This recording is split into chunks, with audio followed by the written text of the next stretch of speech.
This video discusses the applications of ICTs in the field of engineering and manufacturing.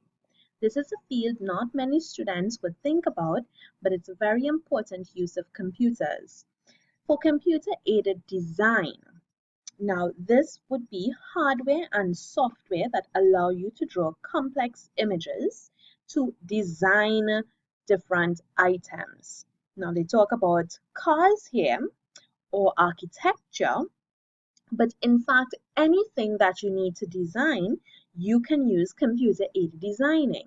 If you want to design clothes, if you want to design shoes, jewelry, anything like that, you can actually draw out a design first. And of course, it's always a better idea to design first and then create, so that if you make any mistakes or you want to change your mind, you can actually just update the design.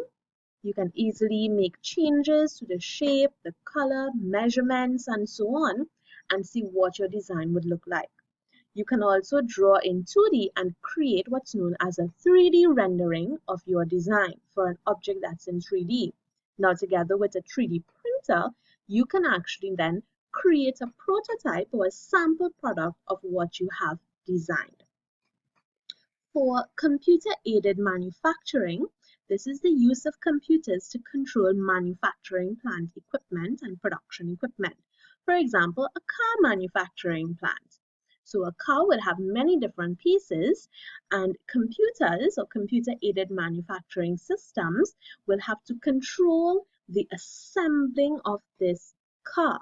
All of the different pieces will have to come in at different times. So they may be using robotic arms, for instance, to bolt in different sections or to paint different sections.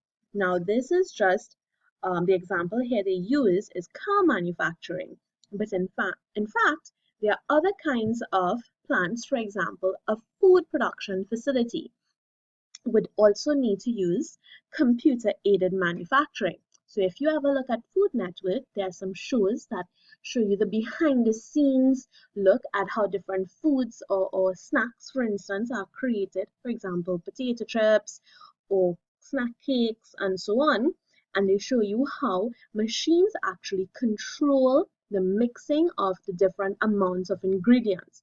So you actually have to enter the quantity of ingredients that's going to be mixed. Computers have to control the temperature and pressure that the ingredients are under to ensure a quality product. Then finally, we have computer-aided engineering, which is all about simulation to make sure your design works. So the example here is an aeroplane manufacturer probably designing a new wing and wants to know if the wing can actually work under the forces of a hurricane strength wind. So they will use computer-aided engineering to control different factors to show whether or not their design will work.